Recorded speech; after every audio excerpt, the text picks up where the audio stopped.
आपण इथं प्रभाग क्रमांक 13 मध्ये आलेलो आहोत, सांगलवाडी या ठिकाणी आपण पाहतोय की आता 2च दिवसांवर निवडणूक येऊन ठेपलेली आहे।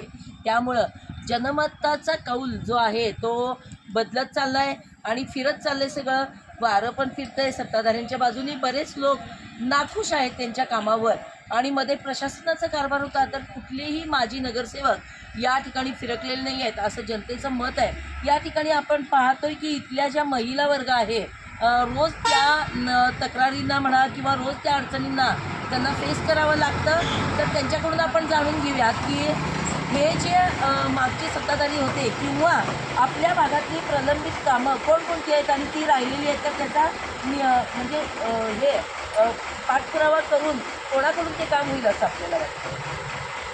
मागच्या सत्ताधाऱ्यांनी जे काही केलेली नाही आहेत कामे, त्याबद्दल मला काही जास्त बोलायचं नाही आहे। पण आता महाविकास आघाडीचे जे उमेदवार आहेत अभिजितदादा, दीपाली पाटील आणि अश्विनी कदम यांनी आपल्या सांगलवाडीचा सर्वांगीण विकासाचं विजन डोक्यात घेतलेलं आहे। ते विजन घेऊनच ते भिन्नात उतरलेले आहेत।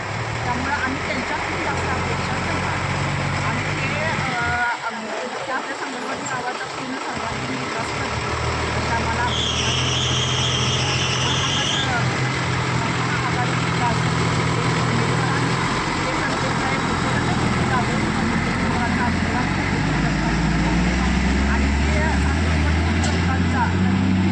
आपल्या सांगलवाडी गावातील सर्वांगीण विकास करतील। महाविकास आघाडीचे उमेदवार का? त्यांनी म्हणजे आतापर्यंत या काही दिवसांमध्ये महाविकास आघाडीचे करून काम उमेदवार का असं म्हटल्यानंतर अभिजितदादा आता गेली 11-12 वर्ष झाली सत्ता नसताना हातात ते एक नाही सांगलीवाडीच्या गोरगरीब लोकांच्यासाठी कार्यरत आहेत आणि दिलीपभाऊ पाटील हे पण कार्यरत आहेत सांगलीवाडीसाठी। अश्विनी कदम ह्या पण त्यांच्या सासूबाई कार्यरत होत्या।